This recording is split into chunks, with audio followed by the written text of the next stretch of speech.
লাকুম ফি রাসূলিল্লাহি উসওয়াতুন হাসানা, আমি তোমাদের জন্য সবথেকে উত্তম মডেল করেছি মুহাম্মদ রাসূলুল্লাহকে।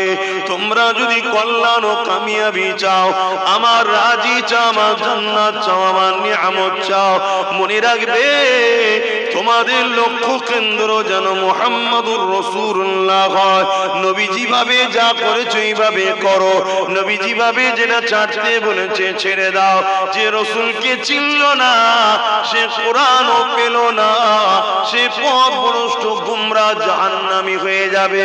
যে রাসূলকে পেল সে কোরআনও পেল, আল্লাহকে সে পেল, সেই তো কামিয়াবি জান্নাত পেয়ে যাবে।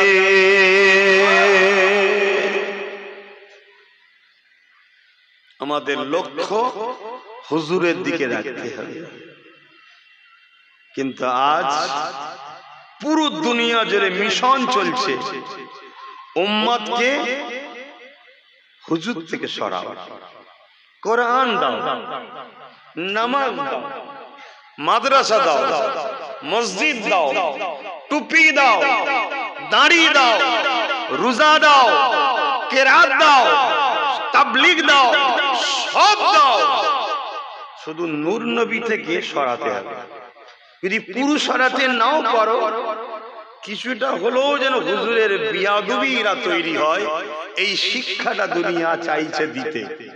আমি কি আলোচনা করছি বুঝতে পারছেন তো আব্বাজানেরা? একটু হ্যাঁ কি না বলেন না, বুঝতে পারছেন তো নাকি? আমাদের মূল লক্ষ্য থাকবে হুজুর।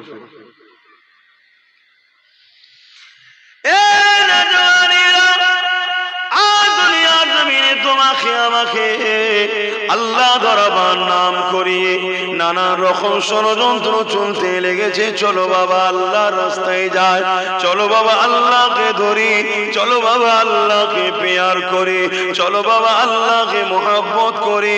কিন্তু দুঃখ লাগে এটাই, রসুল ছাড়া আল্লাহকে তো পাওয়া যাবে না, রসুল ছাড়া আল্লাহকে তো ধরা যাবে না, রসুল ছাড়া আল্লাহর মোহাব্বত তো হতে পারে না, রসুল ছাড়া আল্লাহর দিন কেউ পাওয়া যাবে না। কিন্তু আজ আমাদেরকে বোকা বানিয়ে দিয়ে আল্লাহকে ডাইরেক্ট ধরাবা ষড়যন্ত্র করে আমাকে তোমাকে গুমরা জাহান্নামী বানাবা ষড়যন্ত্র চলে। তাই আজকে সামান্য সময় তোমাদেরকে বলে দিয়ে যায়, জীবনের মাকসাদ তৈরি করে নাও। যতদিন বাঁচবো উঠতে বসতে চলতে ফিরতে আমার ফলো থাকবে, লক্ষ্য থাকবে মদিনাওয়ালা, কামলিওয়ালা, নূরওয়ালা হাবিবুল্লাহ দিকে লক্ষ্য থাকবে। আরো জোরে বলুন সুবহান।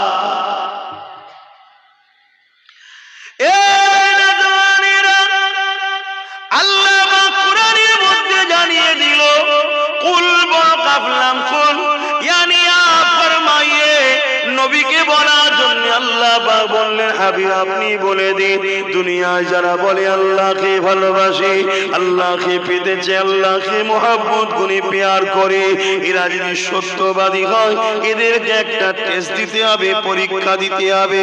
কি পরীক্ষা দিতে হবে? ফাত্তাবিউনি, আগে যেন আপনাকে ইত্তেবা করে, আগে যেন আপনাকে প্যার করে, আগে যেন আপনাকে মহব্বত করে। এরা যদি আমাকে সত্যি ভালোবাসে, আমাকে যদি সত্যি পেতে চায়, তারা যেন আগে আপনাকে ফলো করে, আপনাকে প্যার করে, আপনাকে অনুসরণ করে। আপনাকে যারা অনুসরণ করবে, আপনাকে যারা প্যার করবে, আপনাকে যারা ফলো করবে, আপনার যারা ইত্তেবা করবে, ইউহিব্বুকুমুল্লাহ, আমি আল্লাহ তাদেরকে ভালোবেসে নেব। আর যারা আপনাকে ইত্তেবা করবে না, আপনার অনুসরণ করবে না, আগে আপনাকে প্যার করবে না, আগে আপনাকে ফলো করবে না, ওরা যে আমাকে ভালোবাসে বলে, এরা হলো মুনাফিক, ধোঁকাবাজ, এরা প্রতারণা করে মানুষের সঙ্গে। কেননা সোনা চিনতে গেলে যেমন কষ্টি বাদল লাগে, মুমিন আর বেঈমান মুনাফিক চিনতে গেলে, এই পার্থক্য তৈরি করতে গেলে ইয়া রাসূলুল্লাহ আপনাকে লাগবে। আপনাকে যারা মুমিন মুনাফিক চিনা যায় না, কেননা মুনাফিকের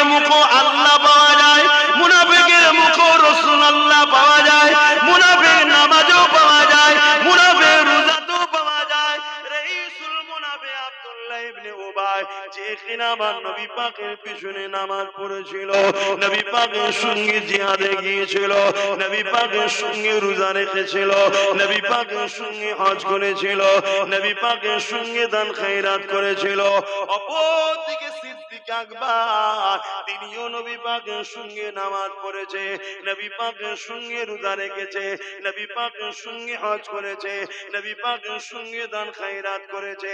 কিন্তু খেয়াল করে দেখুন, আবু বকরেরও পাগড়ি ছিল, রাইসুল মুনাফিক আব্দুল্লাহ ইবনে উবাইরও পাগড়ি ছিল, আবু বকরের মুখও দাড়ি ছিল, রাইসুল মুনাফিক আব্দুল্লাহ ইবনে উবাইয়ের মুখও দাড়ি ছিল, সিদ্দিক আকবরেরও জুব্বা ছিল, রাইসুল মুনাফিকেরও জুব্বা ছিল। সিদ্দিক আকবর জিহাদে গিয়েছিল, রাইসুল মুনাফিক আব্দুল্লাহ ইবনে জিহাদে গিয়েছিল, কিন্তু আব্দুল্লাহ ইবনে উবাই জাহান্নামী হয়ে গেছে, সবথেকে নিকৃষ্ট জাহান্নামে কোরআন ঘোষণা দিয়েছে।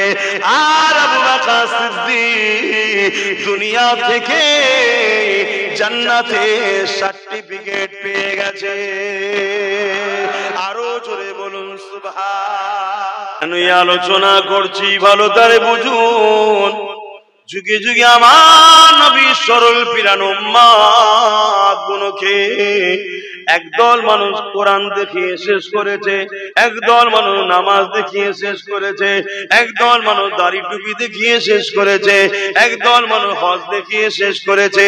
কিন্তু মনে রাখবেন, যারা রাসূলের সঙ্গে উম্মাতকে জুড়েছে, ওই উম্মাত আল্লাহ পেয়ে গেছে। আমি কি বুঝাচ্ছি বুঝছেন তো নাকি না ভুল বুঝছেন? যে হুজুর মনে হয় ঘন ঘন এসে গেছে, এই হুজুর আর চলবে না।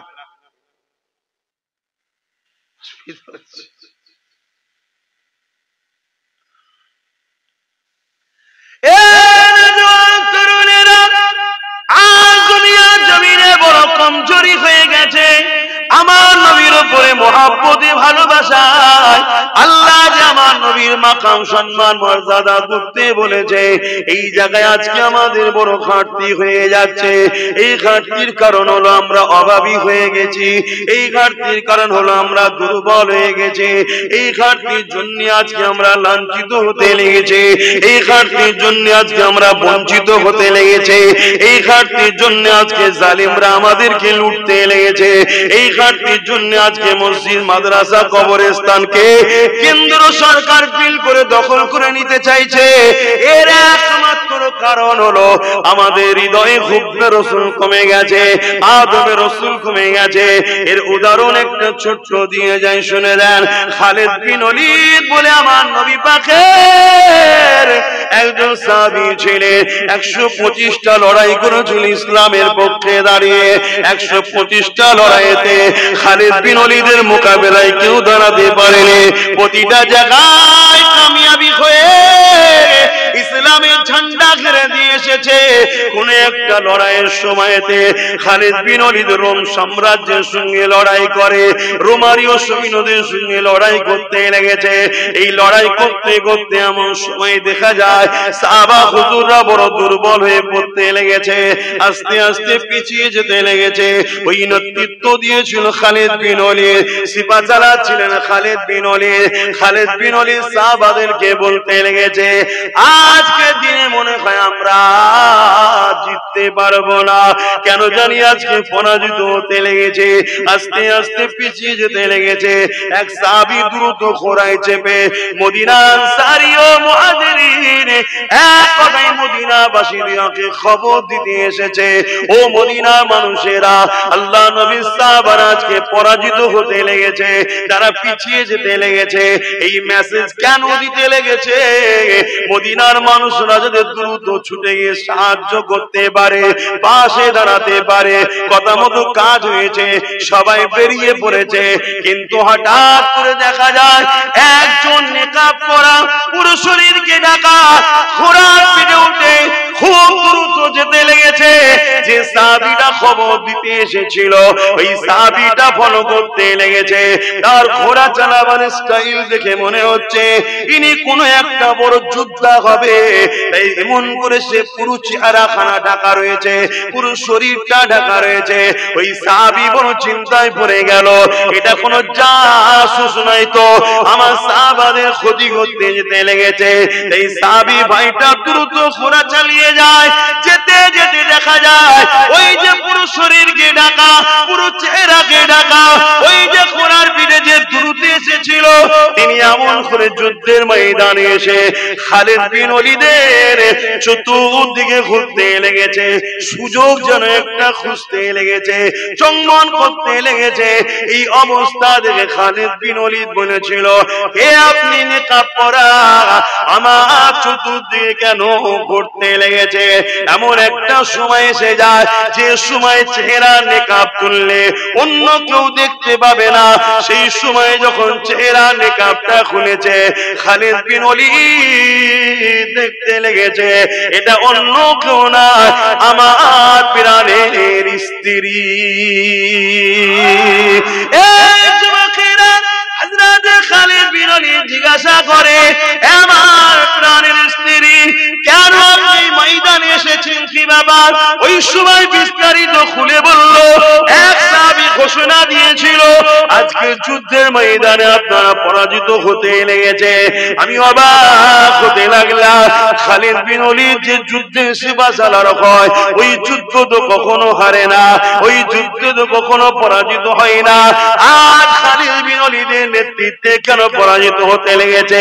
আমি ঘরের মধ্যে তালাশ করতে করতে করতে আপনার এই টুপিটা পেলাম, এই টুপিটা হলো আপনার পরাজিতর কারণ মনে হয়।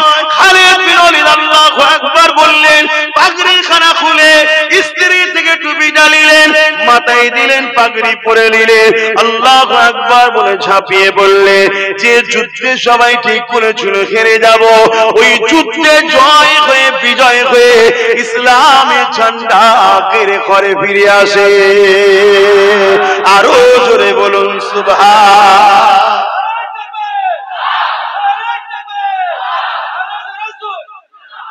ওই টুপির মধ্যে কি ছিল জানেন আপনারা? ওই টুপির মধ্যে আমার নূর নবী, হায়াতুন নবী, রাহমাতাল লিল আলামিনের দাড়ি মুবারক ছিল।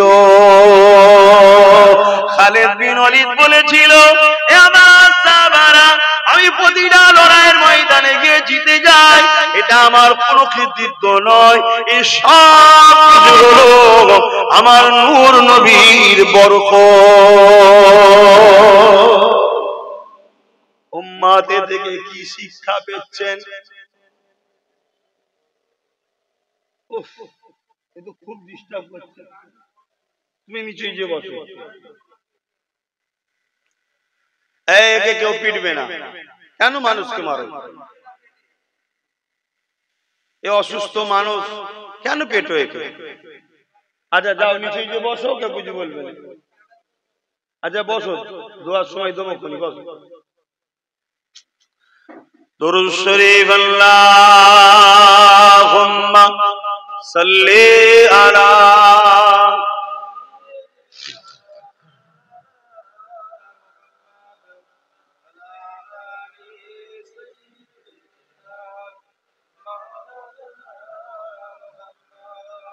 কি গো আমার আব্বা জানেরা, ভাইরা, মায়েরা, বোনেরা, কি মনে হচ্ছে হুজুরের ছেলে নিয়ে এসেছিস, কোরআন হাদিস বলছে না তো?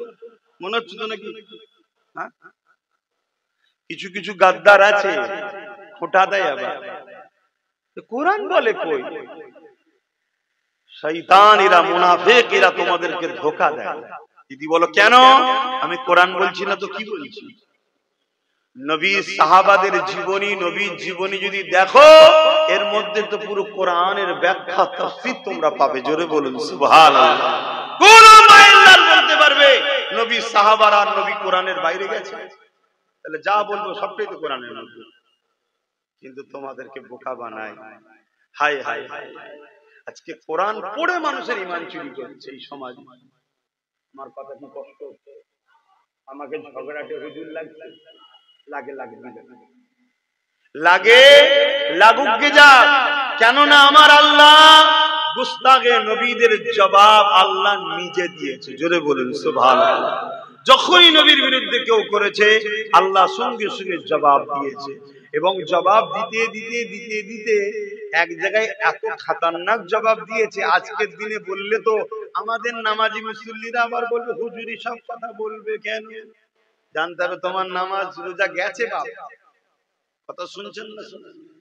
আল্লাহ জবাব দিতে দিতে দিতে দিতে এক জায়গায় এমনও জবাব দিয়েছে, হাবিব কেন মনে দুঃখ করছে? কেন মনে দুঃখ করছে? বলবো বলবো বলবো বলবেন না তো? হুজুরের ছেলে সব কথা বলে কেন মাইকে? জানতে হবে ঈমান গেছে। আল্লাহর কোরআনের কথা বলা যাবে না? আল্লাহ জবাব দিতে দিতে দিতে দিতে এক জায়গায় বলেছে, হাবিব মনে দুঃখ নেবেন না।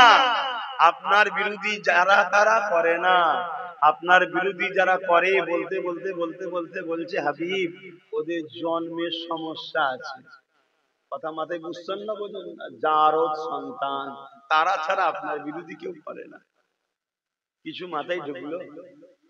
কথাই ঢুকছে না? ঢুকে না? এখন যদি কোনো বক্তা দেখেন নবীর বিরোধী করছে,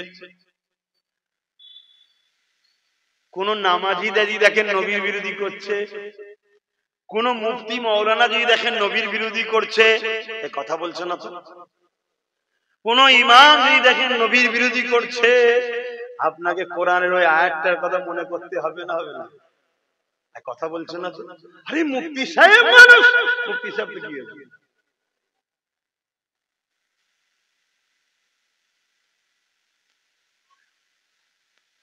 কি হলো?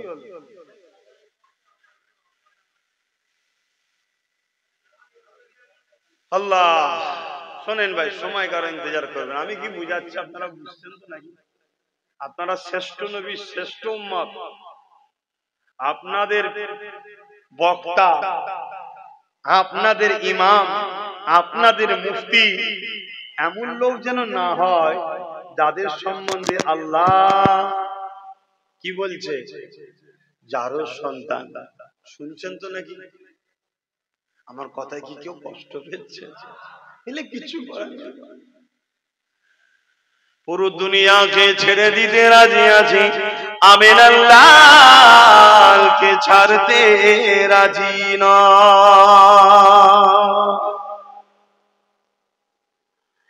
এ যুবকেরা, এ নবী পাকের প্রেমিকেরা, হযরত খালিদ বিন ওয়ালিদের ওখিয়াটা শুনে কি তুমি জ্ঞান পেলে? কি আমার বাপ মায়েরা জ্ঞান পেলেন?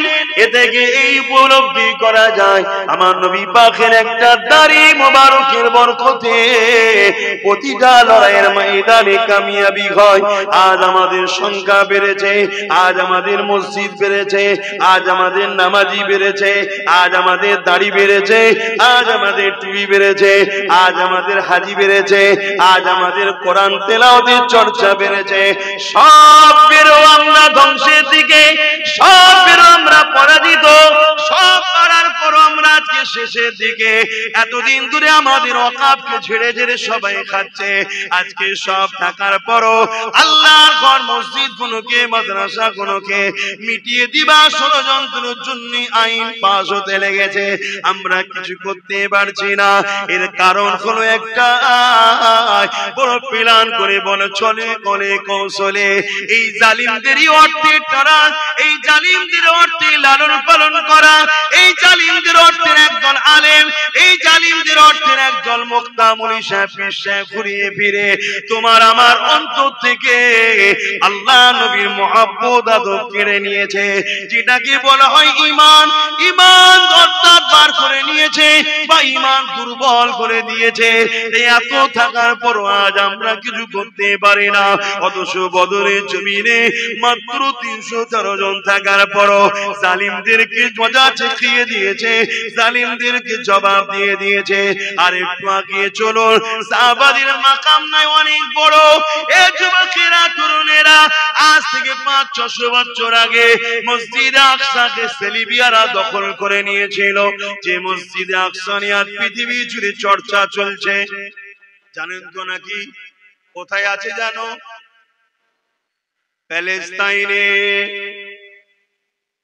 প্যালেস্তাইনে প্যালেস্তাইনবাসী কি করেছিল? দুধ কলা খেয়ে সাপ পুষেছিল, বোঝেন না? হিটলার যখন ইহুদি মারছিল, বলবেন আব্বারা কি বলছে শুনবেন না? হিটলার যখন ইহুদিদের ঘরে মারছিল, 90 লক্ষের উপরে ইহুদিকে বা 60 লক্ষ গ্যাস চেম্বারে ভরে মেরে দিয়েছে। দুনিয়ায় সবাই বা ঝুলু, মারা হচ্ছে কেন, মারছে কেন, মারছে কেন, মারছে কেন চিল্লে ছিল। ওই ইহুদিরা আমেরিকায় গিয়েছিল, আমাদেরকে থাকতে দাও। আমেরিকা বলেছিল না, হবে না। ব্রিটেনে গিয়েছিল, হবে না। ফ্রান্সে গিয়েছিল, হবে না। আজকে যারা ওদের উপরে দরদ দেখাচ্ছে, ওরা কেউ আশ্রয় দেয় না। হায়রে নবীর উম্মত, বড় সরল পিরান মনওয়ালা মুসলমান সব সময় তো সরল পিরান, সবার উপরে বিশ্বাস করে। করে না? করে না? আমার কথায় কষ্ট হচ্ছে কি বলেন? সারা দেন। করে না? করে না? সব সময় সবার উপরে মায়া দেখায়, দরদ দেখায়। কখন এসে কে বললো একটু আমায় দেখো না, আমরা সবাই মিলে বললো জিন্দাবাদ জিন্দাবাদ। দরদ দেখেছেন? দেখেনি? সে মাথায় উঠে আমাদের ঘরে জুতো মারছে। আবার কেউ এসে বললো ভাই আমি গাদ্দারি করবো না, আমি তোমাদের সব করে দেবো। আমাদের মন এত সরল, আবার সবাই মিলে জিন্দাবাদ জিন্দাবাদ করে তাকে আবার তুলে দিলাম মাসের মাথায়। সে উঠে যখন ছন ছন করে আমাদের মাথায়, কি হলো? আবার একজন পুরে এসে বলল ভাই সবাই গাদ্দারি করতে পারে, আল্লাহর কিরে মাশাআল্লাহ সুবহানাল্লাহ কলেমা লা ইলাহা ইল্লাল্লাহ মুহাম্মাদুর রাসূলুল্লাহ, আমি কিন্তু করব না। আমরা সবাই ভাবলাম তাই হবে হয়তো, চলো। আবার বিশ্বাস করলো, ও বাবা এ তো আবার দেখছি পুরো মাথা হেগে দিয়েছে। খারাপ লাগছে? এই যে সরল মন, এই মনের ফায়দা সব কটা শয়তান নিয়েছে যুগে যুগে, সব কটা বাইশ আমাদের ঘরে ঠকিয়েছে।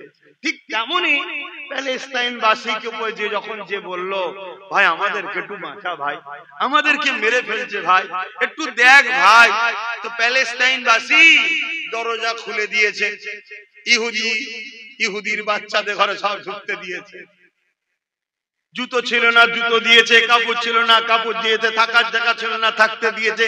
খাবার জায়গা ছিল না, খেতে দিয়েছে। স্কুল ছিল না, স্কুল দিয়েছে। পড়া দিয়েছে, সব দিয়েছে। আস্তে আস্তে আস্তে আস্তে আস্তে আস্তে দখল করেছে। আস্তে আস্তে আস্তে আস্তে দখল করেছে। গুড়া শেকড় অনেক দূর ছেড়ে দিয়েছে।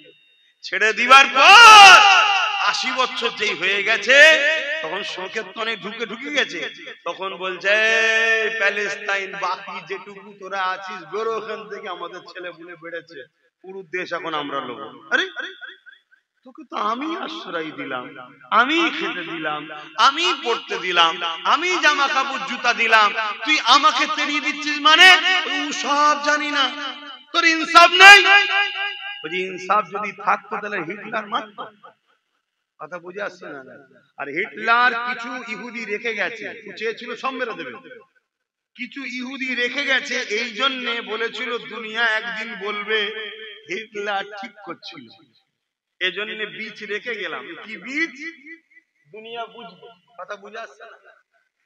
ওই জন্য হিটলার বলেছে যে আমি কিছু বীজ রেখে গেলাম, একদিন দুনিয়া বলবে যে হিটলার ঠিকই করছিল। কেউ না বলুক, আজ তো আমার মনে হচ্ছে ঠিকই করছিল। কথা বুঝছেন? আপনাদের কারো কি খারাপ লাগলো? লাগতে পারে, স্বাভাবিক, মানুষের মতের রায় আছে। কথা বুঝে আসছে? কিন্তু বাপ একটু গভীরে ঢুকতে হবে। তো যাই হোক, লাস্টে কি করলো? মসজিদে আকসাকে দখল করতে চাইছে। কেন? ওই মসজিদে আকসাকে ওরা ভেঙে ওখানে তৃতীয় টেম্পল তৈরি করতে চাইছে। ওদের ধারণা যতদিন মসজিদে আকসা আছে ওদের মাসিহ দাজ্জাল আসবে না। শুনছেন তো নাকি? তার জন্য কত জুলুম হচ্ছে বলুন তো। কত জুলুম। তবে হ্যাঁ, একটা কথা এখানে বলতে হয়, পৃথিবীর দামি দামি শক্তিশালী সৈন্যগণ, দেশগুলো সবাই ওই প্যালেস্টাইনের বিরুদ্ধে ইসরায়েলের সাথ দিয়েছে, তথাপিও প্যালেস্টাইনের পক্ষে কেউ সাথ দেয়নি, না আরব দুনিয়া দিয়েছে, না মিশর দিয়েছে, তথাপিও সামান্যটুকু একটু দেশ এই বিশাল শক্তির মোকাবেলা আজও করে যাচ্ছে। এটা অন্য কোন শক্তি নয়, এটা ঈমানের জোরে করে যাচ্ছে। প্যালেস্টাইনের দিকে বড় বড় মিসাইল আছে, কামান আছে, কথা বুঝাস, আর কি বলে ইসরায়েলের দিকে আর প্যালেস্টাইনের দিকে তো ইট পাথর চামদুলতি এসবই রয়েছে, কিছু আছে, তারপরেও কিন্তু নোয়াতে পারছে না। এইভাবে তারা বিশ্বাস করে ঠকেছিল, আমরাও ঠিক বিশ্বাস করে ঠকিয়ে যাচ্ছি, ঠকতে ঠকতে তবুও বলতাম পুকুরে আমার চারানা আছে। কি বলতাম? বলেন না পুকুরে চারানা আছে, বারানা আছে, কিন্তু জীবনে একটা মাছের পাতা পাইনি। মানে সব ছেড়ে নেয়, যে চাষ করেছে ছেড়ে নেয়, আছে না নাই? তথাপিও বলি আছে। এতদিন আমাদের ওয়াকফ সব ঝেড়েই খাচ্ছে সবাই, তবুও বলতাম আমাদের। কেন্দ্র সরকার বলছে ওই আমাদের বলাটাকেও বাধ্য দেবে, সব দখল করলো, ঠেলা এবার সামলাম না। তোমার বাপ দাদুর কবরস্থান, তোমার মসজিদ, তোমার মাদ্রাসা সব ভেঙে প্রমোটিং হবে, বড় বড় ফ্ল্যাট হবে, বড় বড় শপিং মল হবে। মসজিদ রেখে কি হবে? শপিং মল হয়ে যাক, মার্কেটিং করতে যাব, এই ফুর্তিতে হয়তো অনেকে থাকবে, কিন্তু মনে রেখে দিও এর পিছনে একটা কারণ আছে। কারণটা কি? আজ থেকে যদি 1000 বছর আগের কোন মাদ্রাসা থাকে, তার মানে প্রমাণ হলো 1000 বছর ধরে ভারতে মুসলমান আছে, তাই তো নাকি? 1000 বছরে যদি মসজিদ থেকে, গুজরাটের একটা মসজিদে 1300 বছর বয়স, তার মানে 1300 বছর ধরে মুসলমান আছে। 1000 বছরের কবরস্থান থাকা মানে 1000 বছর ধরে আমাদের লোক এখানে আছে, মরছে, দাফন হচ্ছে। তোমাকে মারা অত সহজ নয়, পুরো নির্মূল করে দেওয়া অত সহজ নয়। কেন? তুমি এদেশের প্রমাণ দিচ্ছে 1000 বছর ধরে আছো। আর যখন সবগুলো দখল করে নেবে, তোমার 30 বছরের মসজিদ, 40 বছরের মসজিদ, 60 কি বলে 50 বছরের কবরস্থান, এ কোনো মাইনে রাখে না। কেন? একটাই কথা বলবে, এ সব স্বাধীনতার পরে অন্য দেশ থেকে ঢুকেছে, তারা কিছু মাথায় ঢুকছে। খাও না, শপিং মহলে যাবে, কেনাকাটি করবে, কত সুন্দর লাগবে। কষ্ট হচ্ছে আমার কথায়? মুসলমান ঘরের ছেলে মেয়েরা, তরুণেরা, বাবেরা, এ নবী পাকের প্রেমিকেরা, আল্লাহ নবী, নবী দয়া নবীকে মহব্বত করে, নবী পাককে প্যার করে, নবী পাকের সঙ্গে যা জড়িয়ে আছে ওইটাকেই মহব্বত করেন। নামাজ পড়েছি, রোজা রেখেছি, হজ করেছি, যাকাত দিয়েছি, মসজিদের মহব্বত নেই, মাদ্রাসার মহব্বত নেই, কোরআনের মহব্বত নেই, কবরস্থানের মহব্বত নেই। এই নামাজ রোজার কি মুখাপেক কি নাকি আমার আল্লাহ?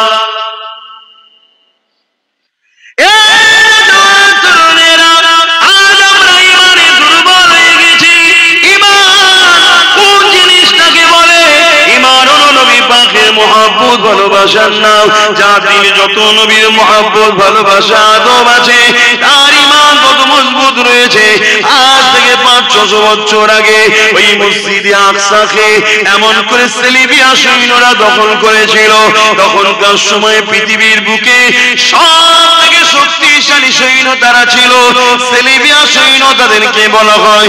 এমন করে সেই সময়েতে আল্লাহ পাকের একটা বান্দা, নবী পাকের একজন প্রেমিক, যিনার নাম হল হযরত সালাউদ্দিন আইয়ুবী, তিনি এমন করে 12,000 সৈন্য নিয়ে আল্লাহর মসজিদকে উদ্ধার করার জন্য এগিয়ে যাচ্ছে। আর আজকে আমরা 40-50 কোটি থাকার পরও একটার পর একটা মসজিদ মাদ্রাসাকে অপমান করা হচ্ছে। আমাদের কোনো চিন্তাও নাই, আমাদের কোনো টেনশনও নাই, আমাদের কোনো মনোভাব তাদের প্রতিরোধ করারও নাই। আমরা তো দুনিয়ার জমিনে ওই সকল গাদ্দার মুনাফিকদের পাল্লায় পড়ে গেছি, যারা সুরাতে সকলে আমাদের দরদি সেজে ঘুরে বেড়ায়, কিন্তু তাদের ভেতরটা পোষ্য পশু থেকেও খারাপ হয়ে আছে। আল্লাহর কোরআনের সম্বন্ধে আমাদেরকে সতর্ক করেছে, কিন্তু আমরা শুনবো না, পড়বো না, জানবো না।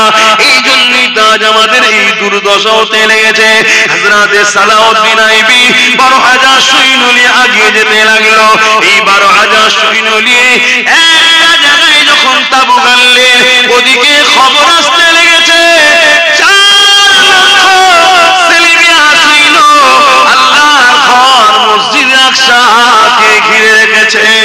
কোন মুসলমানকে ঢুকতে দেয়নি, নামাজ পড়তে দেয়নি, আযান হতে দেয়নি।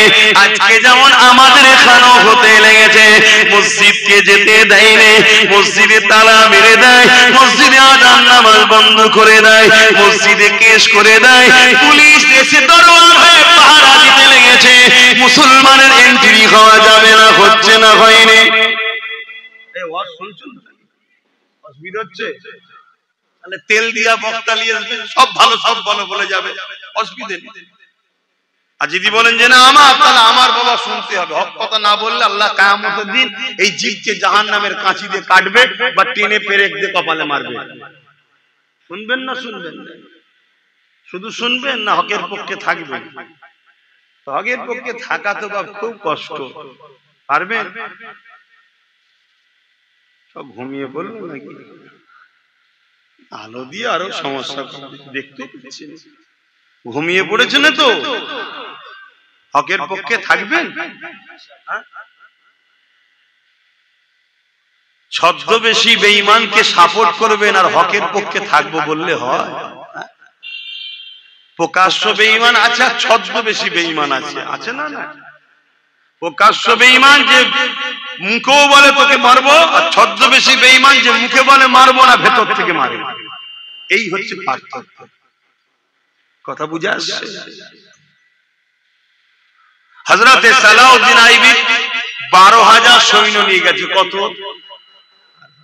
আপনি বলবেন সাহাবাদের ঈমান নয়, অনেক বেশি। 500 বছর আগেরকার কথা বলছি। 12,000।